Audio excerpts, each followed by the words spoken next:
Hello friends, and welcome to today's Sutta class. Before we start, we will chant the Namo Tassa as usual. Feel free to join if you like. Namo Tassa Bhagavato Arahato Samma Sambuddhassa.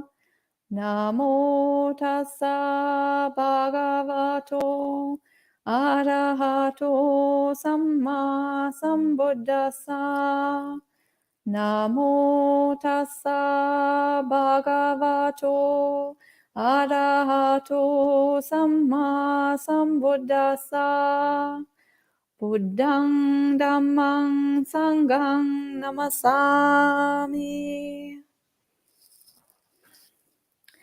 So, welcome everyone, and today we will continue reading the Simile of the Quail, Majjhima Nikaya number 66, the Laṭukikopamasutta, which we started last time, and we did about halfway, and today we will do the second half. And this is the sutta that begins with a bhikkhu called the Venerable Udayan. And Udayan comes to the Buddha and tells him how he was reflecting in meditation, and he remembered that when the Buddha laid down the rules about eating, especially not eating after noon, so in the afternoon and in the evening, Udayan first had a lot of trouble thinking about this. It caused him quite a bit of anxiety, and he couldn't quite understand why it was important to train in this. But then, out of faith and trust in the Buddha, he trained in this, and afterwards he reflected how that had been so beneficial, and how he had gotten so much benefit out of training in this way. And then the Buddha confirms that, and he takes up that topic that Udayan is suggesting, and the Buddha starts talking about people who are attached to material things, and maybe they don't quite understand why that's a problem and why they should let that go. And then the Buddha talks about different people and how for some people letting go of things is very easy, and for some people letting go of things is very difficult. And for those people for whom that is difficult, even the smallest, tiniest thing can become a very strong fetter that ties them to samsara, and that makes it impossible for them to attain awakening or nibbana. And then the Buddha gave the simile of the quail. So quail is a tiny bird, and a tiny bird can be captured and can be bound with really a small string, a very weak kind of bond, a string that's already rotting, that is falling apart almost. Even that much is enough to tie down this tiny bird and to capture this tiny bird. And in the same way, for somebody who is, in the same way, a small, like the most minute thing can be something that can bind some people to samsara if they're not able to let this go. And then the Buddha also used the simile of an elephant, and even the strongest bonds cannot tie down an elephant. An elephant is much stronger than that. He can just twist his body a little and all the bonds fall off, all the chains fall off, and that elephant is then free to go wherever he likes. And so in the same way, somebody who has a lot of abandoning power in his mind can just let go even of the strongest attachments, and can easily let go and become free of all of the bondages and become fully enlightened. And then the Buddha used another simile, that of a poor man and that of a rich man. And that poor person only has very bad items, very low quality possessions, and also the people around him or her, around them, are not very pleasing to them. But even so, even though that person doesn't gain a lot of pleasure from those objects or from those people around them, still they're not able to let them go. And so for some people, even the tiniest things can be strong bonds that prevent them from making progress on the path. And then there is the idea of a rich person, and they have very high quality items and very desirable people around them, and they get a lot of pleasure out of the items and the people around them, but still they have the power to let that go. So for some people, they have a lot of this ability in the mind to let everything go, even the most pleasurable things. So here in this sutta, the Buddha is really talking about how people's faculties are different. And for some people, it's very easy to let things go.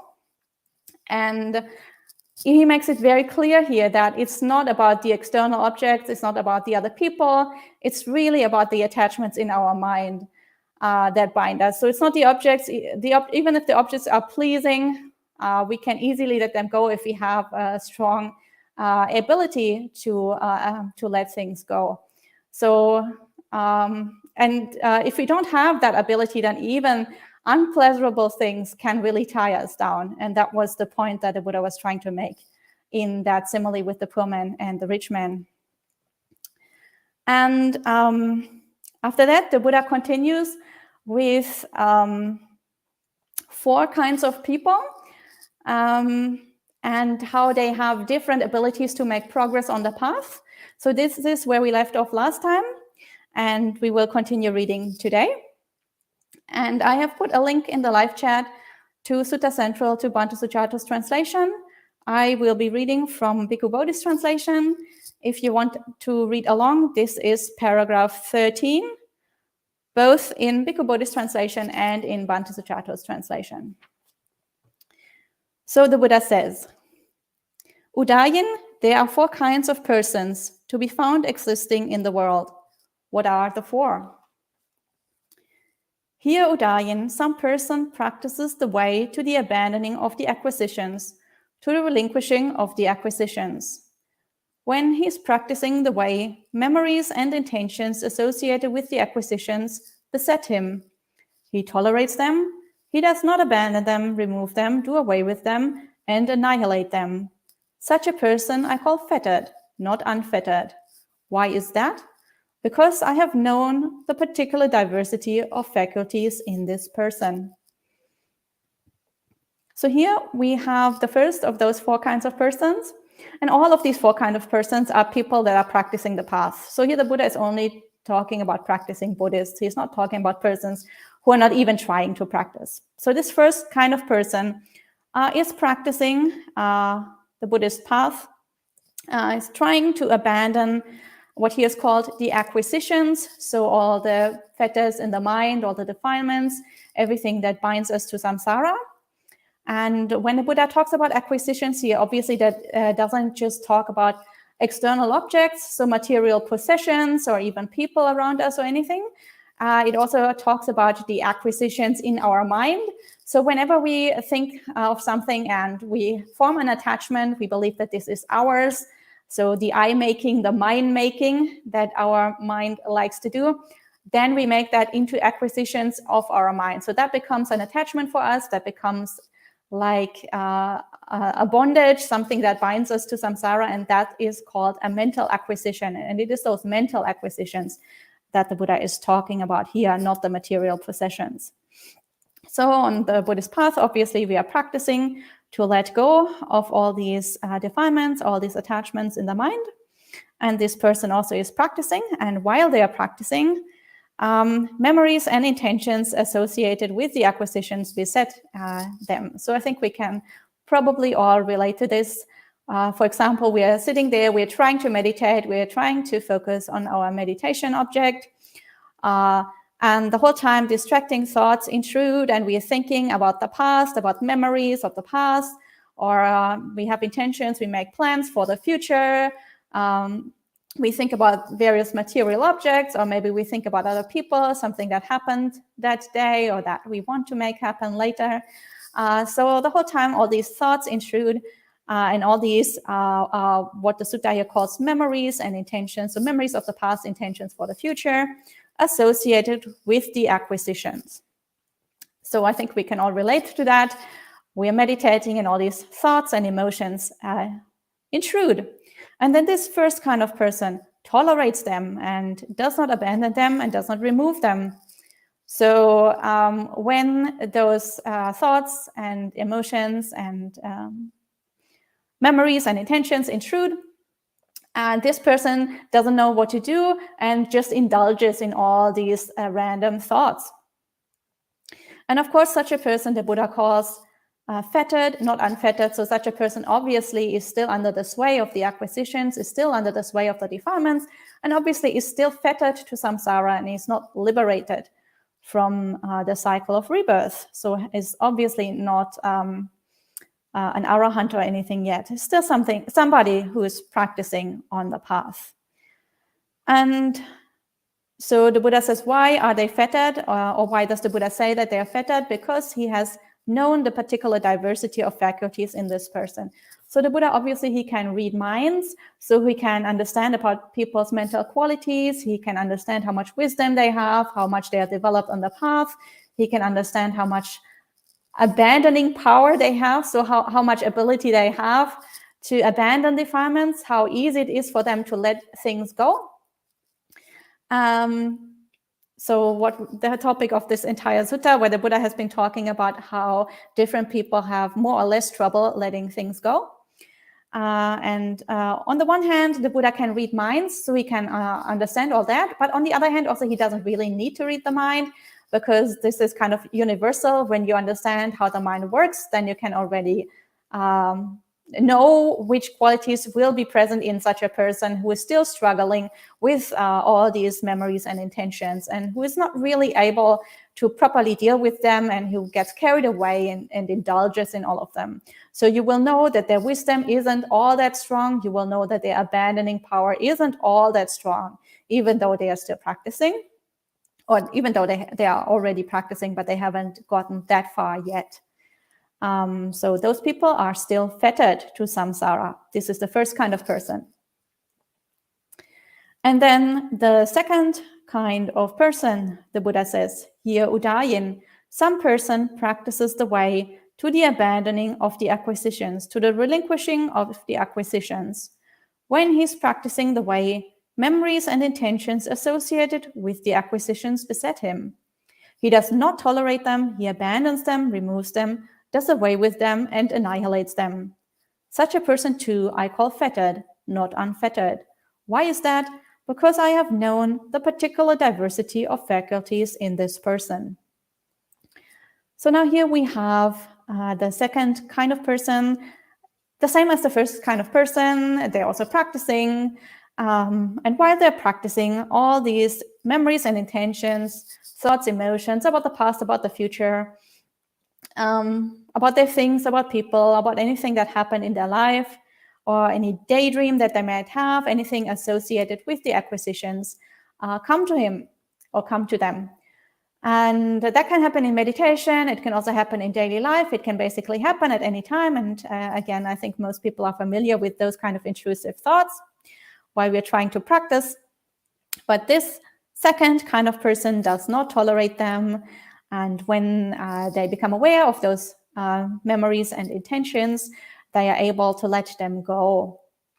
So they're able to return to their mindfulness, they're able to return to a wholesome object, or they're able to make the mind calm, and they don't run away, and they don't with those defilements and with those stray thoughts, and they don't let those acquisitions take over their mind, and they don't lose their mindfulness in the same way. But still, such a person is still fettered, the Buddha says, because all these random thoughts still pop up in their mind and still kind of are present there, and obviously haven't been fully abandoned. That kind of person still is fettered, not unfettered. So they are on the practice path, but they still have way to go. And then there is a third kind of person. And for that third person, the Buddha says, here Udayan, some person practices the way to the abandoning of the acquisitions, to the relinquishing of the acquisitions. When he is practicing the way, memories and intentions associated with the acquisitions beset him now and then through lapses of mindfulness. His mindfulness may be slow in arising, but he quickly abandons them, removes them, does away with them, and annihilates them. Just as if a man were to let 2 or 3 drops of water fall onto an iron plate heated for a whole day. The falling of the water drops might be slow, but they would quickly vaporize and vanish. So too, here some person practices the way to the abandoning of the acquisitions, to the relinquishing of the acquisitions. When he is practicing the way, memories and intentions associated with the acquisitions beset him now and then through lapses of mindfulness. His mindfulness may be slow in arising, but he quickly abandons them, removes them, does away with them, and annihilates them. Such a person, too, I call fettered, not unfettered. Why is that? Because I have known the particular diversity of faculties in this person. So now here we have a third kind of person, and that person is already a bit more advanced than the first two. They have mindfulness that is a lot stronger. So for them, for the most point, the thoughts, those stray thoughts and emotions don't intrude anymore. For the most part, their mindfulness is really strong. But every now and then, obviously, since they're not arahants, their mindfulness lapses and those thoughts can intrude again. And eventually, they will regain their mindfulness. And when they regain the mindfulness, then immediately they let go of those thoughts, those memories and intentions that are connected with the acquisitions. So their mindfulness is a lot stronger and they have a lot more abandoning power, and they can abandon stuff very, very quickly. And so here the Buddha uses this simile of somebody who lets a few water drops fall on a hot iron plate. And of course, while the water drops fall, that takes maybe a few seconds or fractions of a second to fall. So some kind of amount of time to fall down, or maybe the forming of the drop takes a little while and then it sort of detaches and then falls down. So that can take a little while, but once it hits that hot iron plate, then immediately it is vaporized and it doesn't like stay on that hot iron plate. And in the same way, the Buddha says it is with those acquisitions in that person. They can like form and then sort of be present for a little while, but once mindfulness arises and once they come in contact with the mindfulness, or once the mindfulness comes in contact with them, immediately they are basically vaporized, they immediately let go of, and they immediately vanish. So in the same way, those acquisitions vanish just as those water drops evaporate right away. So that kind of person has a very strong mindfulness already. And again, the Buddha says, still they are fettered because the acquisitions still are present from time to time, or those thoughts and intentions connected with the acquisitions are present from time to time. So they're still fettered to samsara. And again, the Buddha says he knows the particular diversity of faculties in this person. So the Buddha would know they have a certain level of wisdom, they have a certain level of mindfulness, they have a certain level of this abandoning power, ability to let things go. And that would be higher than the first two persons, but still not at the level of somebody who is fully liberated. And then we have the fourth kind of person, and the Buddha says, here, Udayan, some person, having understood that acquisition is the root of suffering, divests himself of the acquisitions and is liberated in the destruction of the acquisitions. Such a person I call unfettered, not fettered. Why is that? Because I have known the particular diversity of faculties in this person. So now here, finally, we have the Arahant, a fully liberated person, somebody who is unfettered, no longer bound to samsara, no longer bound to rebirth. Because this person has really understood that all acquisitions lead to suffering. And they understand that if they don't let this go, then the only thing that they will get in the future is further suffering. So their wisdom is really strong, their mindfulness is really strong. And of course, from that strong wisdom and strong mindfulness, it follows that they will be able to abandon all the acquisitions, let go everything, and really, and that really results in the full destruction of all the acquisitions, of everything that they cling to in their mind, of all the attachments that they have, because they can see so directly that all this just leads to suffering. And such a person then will obviously be unfettered, liberated from samsara. So these are the four kinds of person. And then the Buddha continues with another slightly related topic. So he is coming at the same issue from a slightly different angle. And then the Buddha says, there are, Udayan, 5 chords of sensual pleasure. What are the 5? Forms cognizable by the eye that are wished for, desired, agreeable, and likable, connected with sensual desire and provocative of lust. Sounds cognizable by the ear, odors cognizable by the nose, flavors cognizable by the tongue, and tangibles cognizable by the body that are wished for, desired, agreeable, and likable, connected with sensual desire and provocative of lust. These are the 5 chords of sensual pleasure. So I think everybody is familiar with these 5. Basically, these are the 5 senses with the 5 external objects. When they come into contact, we perceive them, and then that results in either pleasant or unpleasant or neutral feelings. And obviously that then gives rise, if we are not mindful, or if we just follow our habit patterns, that gives rise to greed, to aversion, or to delusion. And that fetters us, that gives rise to the acquisitions, that gives rise to all our attachments or aversions. And that is what binds us to samsara. So these 5 chords of sensual pleasure. And then the Buddha says, now Udayan, the pleasure and joy that arise dependent on these 5 chords of sensual pleasure are called sensual pleasures. A filthy pleasure, a coarse pleasure, an ignoble pleasure. I say of this kind of pleasure that it should not be pursued, that it should not be developed, that it should not be cultivated, and that it should be feared. So obviously the Buddha says there is some kind of joy and some pleasure that we feel from the contact with these 5 senses. They are kind of pleasurable feelings that we can get. There can be some joy that arises in the mind dependent on these objects or these kind of contacts. But the pleasure is there, but this pleasure is really coarse. It's really very undesirable compared to other kinds of pleasure that we could have, especially, of course, the Buddha is referring here to the pleasures that we get from deep samadhi, the pleasure that we can get in jhanas, the pleasure that we can get from mental development, and also, of course, the pleasure that we can get from letting things go.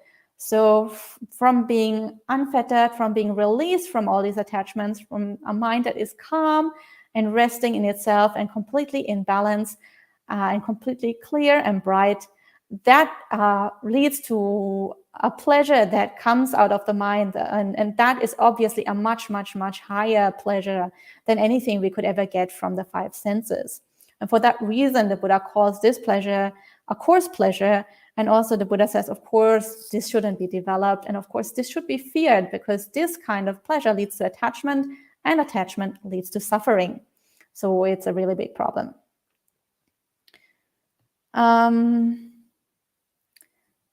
And of course, now the Buddha talks about these higher kinds of pleasures. And the Buddha says, here, Udayan, quite secluded from sensual pleasures, secluded from unwholesome states, a bhikkhu enters upon and abides in the first jhana. And then follows the first jhana formula that is elided here, of course, with the jhana factors, vitaka and vichara. So here translated as applied and sustained thought, and then rapture and pleasure, so piti and sukha.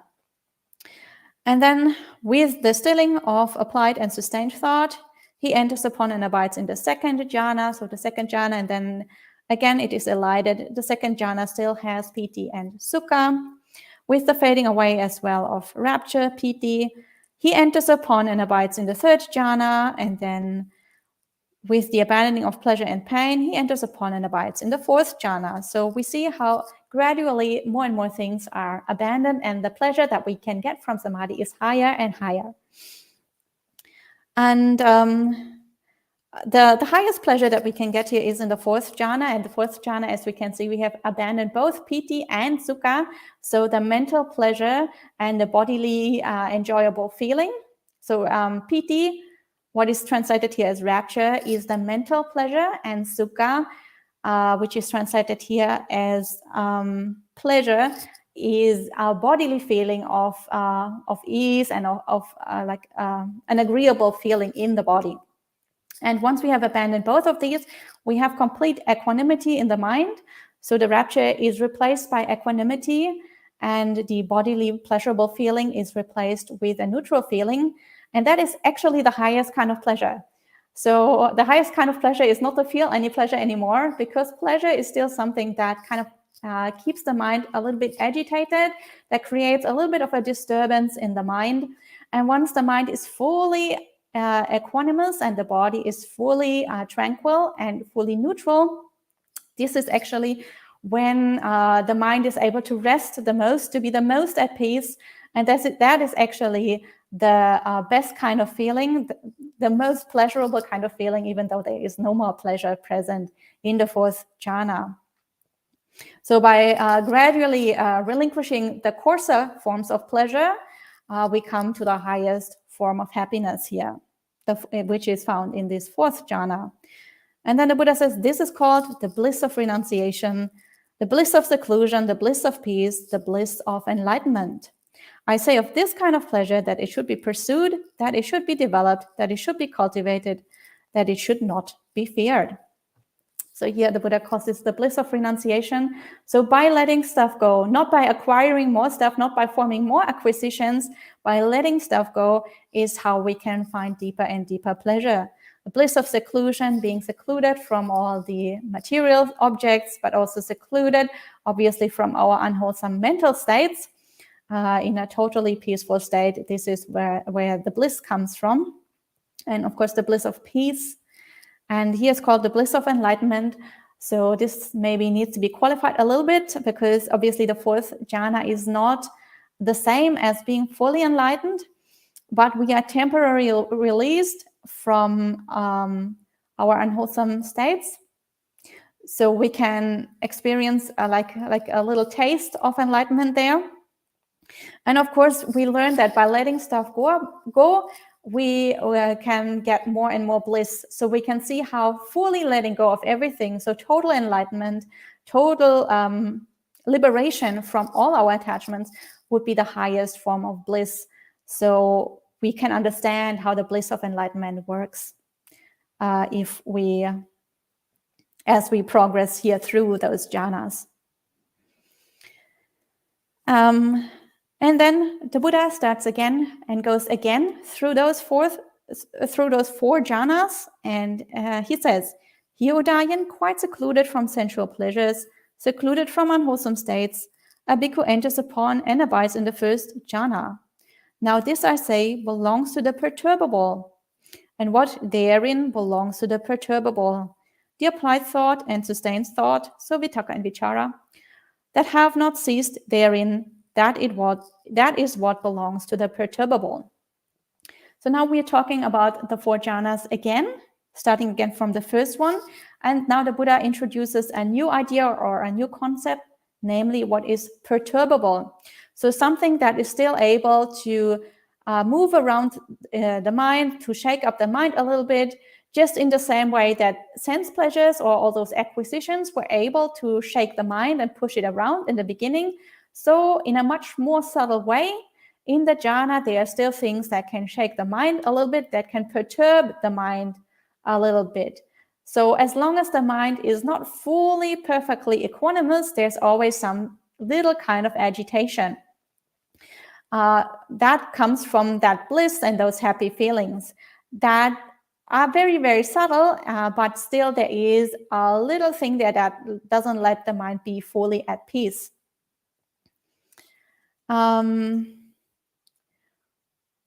So, and in the first jhana, what sort of agitates the mind in a very subtle way, of course, but what introduces a little element of movement in the mind is vitakka and vichara, here translated as applied and sustained thought.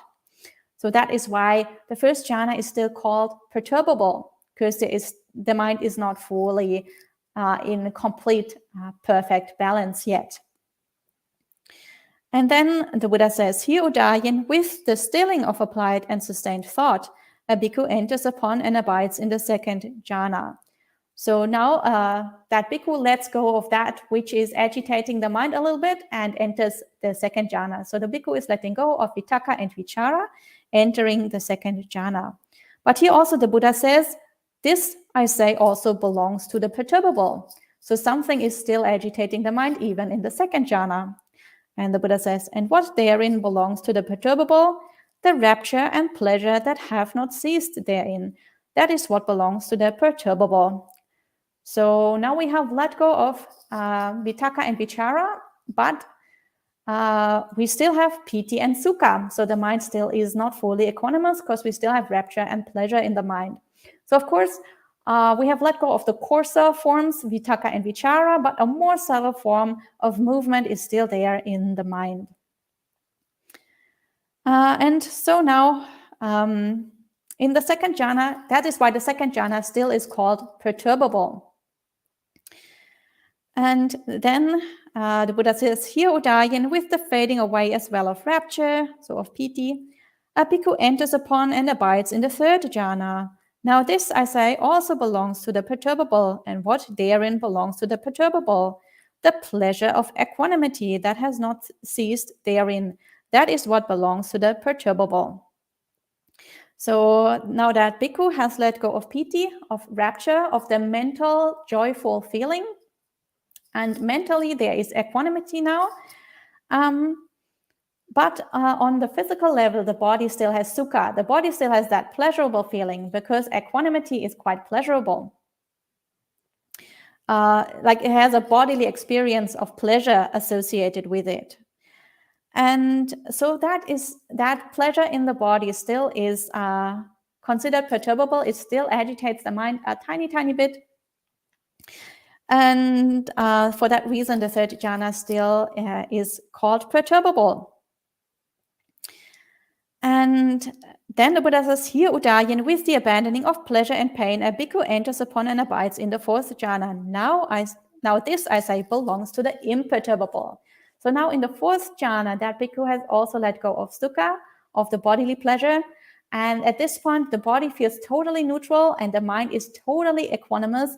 And this is considered imperturbable. Everything is totally at peace. And there's no further agitation to be found anywhere, not in the body and not in the mind. For that reason, it is imperturbable. So for people who find this interesting, this idea of perturbability and imperturbability, there is actually a sutta that talks only about this, the Anenja-Sapaya Sutta, Majjhima Nikaya number 106. And this is called the way to the imperturbable, so Anenja-Sapaya, way to the imperturbable. And this only talks about these ideas of imperturbability and the distinction between the first three jhanas and then the fourth jhana and everything that is higher than the fourth jhana. So the immaterial realms, because they're all based on this fourth jhana, on this total equanimity, and therefore they're all called imperturbable. And now the Buddha again goes through all of the four jhanas because he's coming at the topic again from a different angle. And again, is trying to offer another explanation for Udayan to understand what he's talking about with this abandoning of acquisitions and how to progress towards awakening.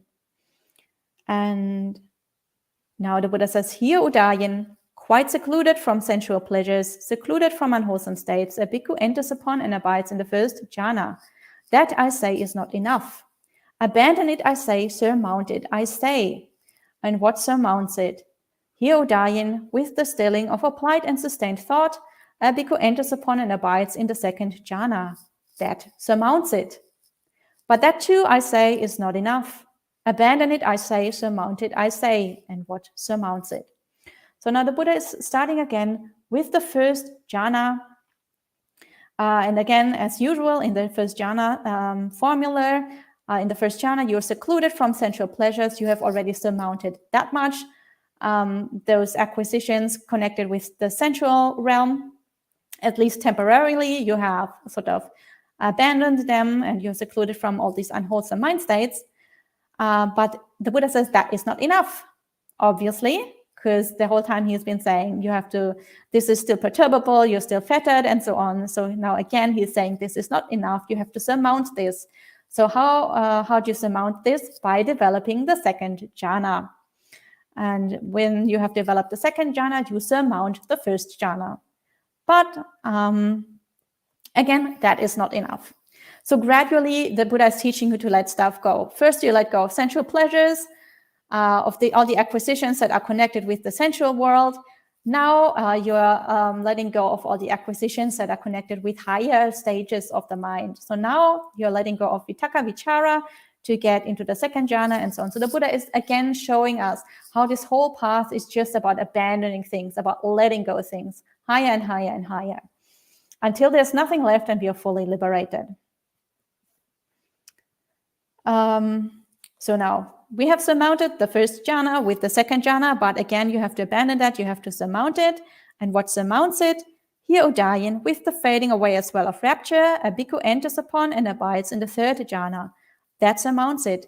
But that too, I say, is not enough.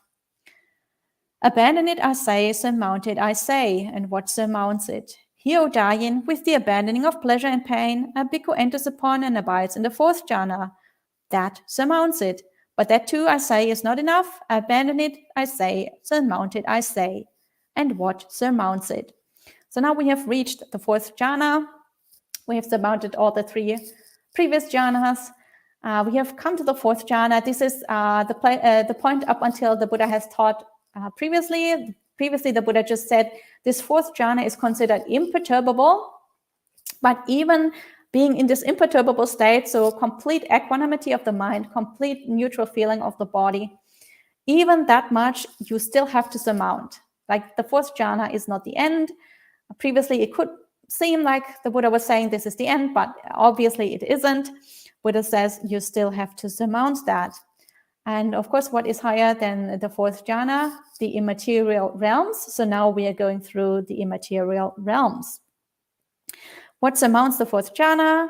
Here, Udayan, with the complete surmounting of perceptions of form, with the disappearance of perceptions of sensory impact, with non-attention to perceptions of diversity, aware that space is infinite, a bhikkhu enters upon and abides in the base of infinite space. That surmounts it. But that too, I say, is not enough. Abandon it, I say. Surmount it, I say. And what surmounts it? So now the first of the immaterial realms, of course, is the base of infinite space.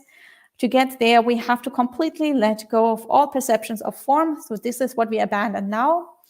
And we also let go of all perceptions of sensory impact. So we have no more feeling of our body whatsoever, or any kind of material object, any kind of even like the subtle matter that exists in deva states. Not only the gross matter that we have in the human world, but also subtle matter in the deva states. We let go of all of this and are now in the formless realms where there is no more matter or no more form whatsoever. And we just perceive that space is infinite and abide in this perception. But even that, again, we have to surmount. And that, of course, is surmounted with the base of infinite consciousness. Here, Udayan, by completely surmounting the base of infinite space, aware that consciousness is infinite, a bhikkhu enters upon and abides in the base of infinite consciousness. That surmounts it. But that too, I say, is not enough. Abandon it, I say. Surmount it, I say. And what surmounts it? Here, Udayan, by completely surmounting the base of infinite consciousness, aware that there's nothing, a bhikkhu enters upon and abides in the base of nothingness. That surmounts it. But that too, I say, is not enough. Abandon it, I say. Surmount it, I say. And what surmounts it? So now we have surmounted the base of infinite consciousness with the base of nothingness. Even that we have to surmount now, of course, with the next, which is the base of neither perception nor non-perception. And the Buddha says, here, Udayan, by completely surmounting the base of nothingness, a bhikkhu enters upon and abides in the base of neither perception nor non-perception. That surmounts it. But that too, I say, is not enough. Abandon it, I say. Surmount it, I say. And what surmounts it? So we have reached now the highest of the formless realms. And of course, we know even the highest of the formless realms still is in samsara, so still is not nibbana, still has to be abandoned in order to be fully liberated. And this is where the Buddha has arrived now. And the Buddha says, here, Udayan, by completely surmounting the base of neither perception nor non-perception, a bhikkhu enters upon and abides in the cessation of perception and feeling. that surmounts it. Thus I speak of the abandoning even of the base of neither perception nor non-perception. Do you see, Udayan, any fetter, small or great, of whose abandoning I do not speak? No, Venerable Sir. So again, the Buddha is saying, even the highest of the formless realms, neither perception nor non-perception, has to be surmounted, has to be abandoned. So clearly, again, he's asking Udayan, is there any fetter, small or great, who I don't say you have to abandon, of whose abandoning I do not speak? So, and Udayan obviously confirms that no, the Buddha says that everything, absolutely everything, has to be abandoned. So this obviously ties back into the beginning of the sutta. So the sutta comes full circle, picking up again Udayan's first point, where the Udayan was talking about this fairly minor issue of precepts that have to do with food, how to eat, only to eat in the first half of the day, in the morning period of the day, and how he first was reflecting that this is such a minor and trifling issue, and he didn't quite understand why the Buddha thought it was important and why somebody should train in these really small things. And now the Buddha is again pointing out that even if you think it is small, still you have to abandon it, because if you don't abandon that, then even this tiny thing will be what binds you to samsara and will be what keeps you in suffering and in the cycle of rebirth. So whether the fetter is small or great, you have to abandon it. And of course, if you don't even abandon those kind of material acquisitions, how can you ever hope to abandon the fetters that belong to those higher stages of the mind, those jhana realms and those immaterial realms? And of course, Udayan, finally, and Udayan's mind was quite coarse in the beginning. He was just thinking about all the benefits he got from not eating in the afternoon. And now the Buddha has kind of uplifted him and has kind of elevated the topic of conversation to like the highest purpose of reaching Nibbana, instead of just, talking about all these material things, talking about food and the food rules. The Buddha has taken that as an opportunity to teach Udayan about relinquishing everything, including all the jhana states, including all the immaterial realms, including anything that can bind us to samsara. So that is what the Blessed One said, and the Venerable Udayan was satisfied and delighted in the Blessed One's words. So I hope you enjoyed this sutta that teaches about the abandoning of the acquisitions and tells us how different people have different faculties and different abandoning power. And of course, this is something we can train. We should all train in our abandoning power and hopefully develop our ability to let things go as quickly and as completely as possible. And now, if you have any questions, please type them in the live chat and I will see if I can answer them.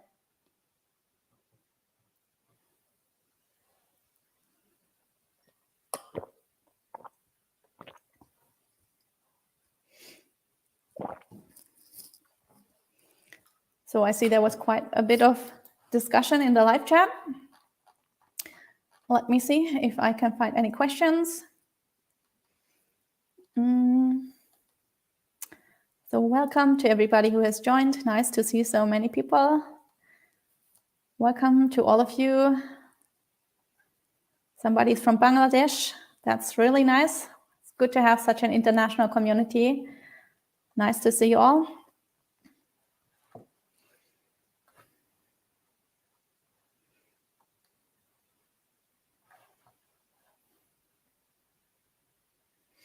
So a person with a username that I cannot read asks, what is suffering? But then seems to have answered their own question by saying acquisition of suffering, acquisition of impermanent body, acquisition of samadhi, and vipassana is the way to enlighten. So I am assuming that they answered their own question.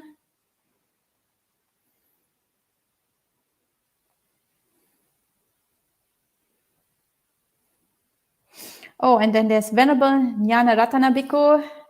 Nice to see you, Venerable. Thank you so much for joining in.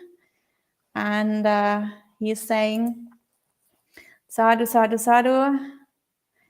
May all beings be well and happy. Yeah, we all hope so. And we all wish for everybody to be well and happy and to reach enlightenment.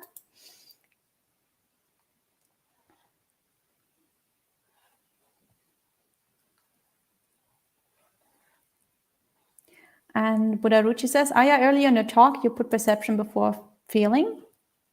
This makes perfect sense to me. First, we perceive something and afterwards feelings develop about what we perceive. But the 5 aggregates place feeling first. Why? I've often wondered about this.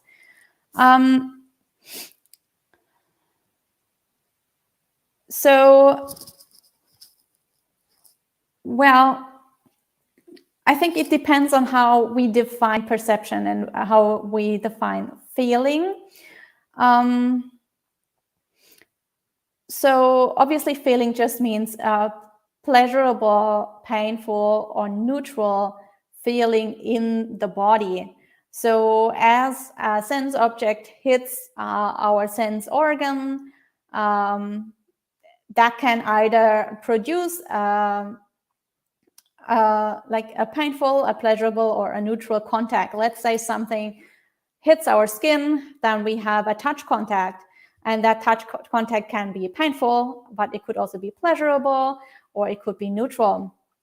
And for that reason, usually feeling comes first because it's immediate. Like with the contact, something hitting our skin, there will either be pain or there will be pleasure or neutral in the body.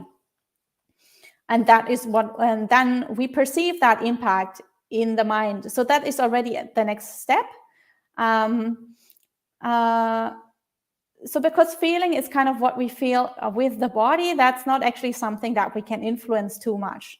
On top of that, we can have a mental experience that can either be joyous or that can be a mental kind of pain. And that is what we can influence, but that is what arises after perception. So maybe the feeling that you're talking about is maybe the mental feeling, because that is what arises after perception, and that is what we usually call a sankhara, not a vedana. And so this is what kind of leads us to form attachments. A pleasurable mental feeling often leads then to attachment, or a painful mental feeling can lead to aversion and so on. So these are sankharas that arise after the perception. But the immediate body contact is something that is before the perception. So I hope that maybe clarified that a little bit.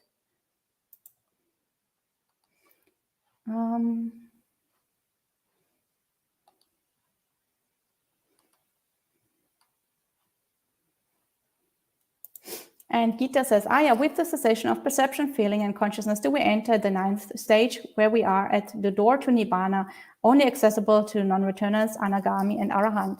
Yeah, so with the cessation of perception and feeling and consciousness, sometimes this is called the 9th stage. The suttas don't call it the 9th stage. This is just outside of even the 4 formless realms. So this is just something that is extra.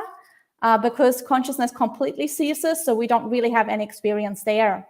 And yes, this is only accessible to non-returners and arahants, so this is something that is uniquely only available in the Buddha's teaching, because only in the Buddha's teaching we can attain to the anagami or arahant stage. And yeah, this is the same thing as what you are referring to here. But yeah, as I mentioned, the suttas don't usually call it the 9th stage. I think that's a pretty modern invention to call it the 9th stage, but some people do. And Gita says, arahantship is achieved with absolute elimination of the higher subtle fetters. Is this correct, Ayya? Yeah, so in Buddhism, we have 10 fetters, 5 lower fetters, 5 higher fetters. The 5 lower fetters are eliminated for the anagami level, and the higher fetters are eliminated for the arahant. So correct what Gita is saying here. And of course, the arahant also has abandoned the lower fetters, not only the higher fetters. They have abandoned all of the 10 fetters permanently, and they can never arise again.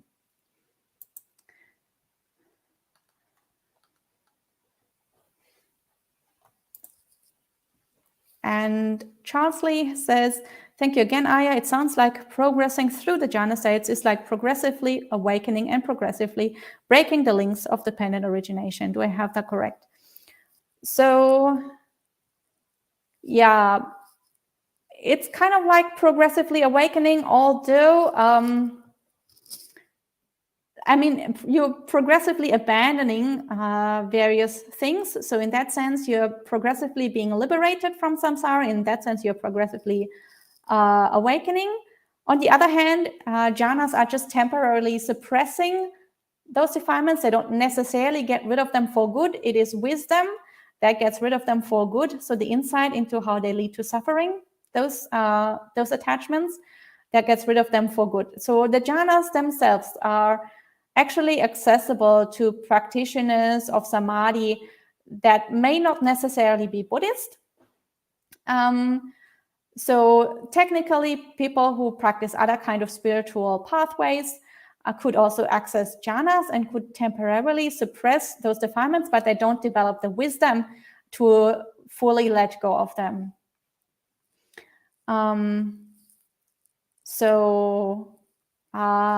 Progressing through the jhanas is like progressively awakening. That is correct. If you have the wisdom that goes with it. So in this case, jhanas don't work all by themselves. You also need to have a little bit of inside practice to understand how that progress works. As the Buddha explained here, how those higher stages of peace lead to much higher stages of bliss, and how these acquisitions lead to suffering. And once you understand that, you can really break through and let them go for good and not just temporarily suppress them. And then Sud is asking, so Ayya, if jhana is achieved by letting go, why is it they say develop loving kindness and Brahma Viharas? Isn't it acquiring things through these things, although those things are maybe wholesome? Well, actually, the jhana realms are actually equivalent to the Brahma realms. So those gods that live in those subtle or those fine material realms called the jhana realms, those gods are called the Brahma Gods. And so those gods are like they permanently abide in those feelings either of equanimity or of metta, loving kindness, karuna, compassion, or mudita, joy, sympathetic joy. So these are actually equivalent states. So if you become really, really good at the Brahma Vihara practice, you can also enter jhana through that meditation technique. And the reason for that is that if you really, really practice Brahma Viharas properly and well, then that will include the entire universe, all beings everywhere. And that really opens up your mind and that opens up your heart. And in order to open up your mind and your heart, you have to let go of everything that your heart clings to and that makes your heart fettered and bound to something. Because if it is fettered and bound, it cannot fully open up. So Brahma Vihara practice, taken to its ultimate conclusion, also requires you to let go of all the fetters. And for that reason, it is very similar to jhana practice in that respect. It's just another avenue that you can take to get into those jhana states. So it's not acquiring something. It is really, Brahma Vihara practice requires you to let go of everything. It's actually the other way around.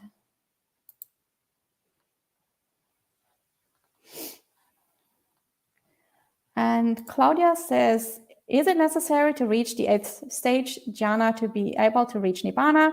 Is full awakening only happening when we are generally able to go up in meditation to the highest jhana? So no, not necessarily. It depends on how strong your wisdom is. If your wisdom is strong enough after the first jhana to see how everything is suffering and how all your acquisitions lead to suffering and you can let go of everything, then the first jhana may be enough. So it all depends on your abandoning power. As the Buddha said here, some people are able to let go with quite little effort to let go of even the most pleasurable things, while other people struggle a lot to let go of even like pretty inferior, bad stuff. So it all depends on your abandoning power. And there's actually another sutta called the Attakanagara Sutta, but it's, I think, more well known as the 11 Doors to the Deathless. And in that sutta, the Buddha talks about exactly this issue, and he tells us of how the 4 jhanas and the 4 Brahma Viharas and the first 3 of the 4 immaterial realms can all lead to that breakthrough to Nibbana if you have the proper reflections. So again, I think this is also interesting for the question just now about the Brahma Viharas. Again, this Attakanagara Sutta also shows us how Brahma Viharas can lead to that breakthrough to full enlightenment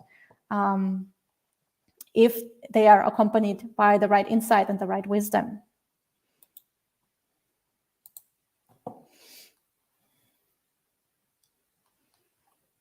And okay, that was the last question. Everybody seems quite happy.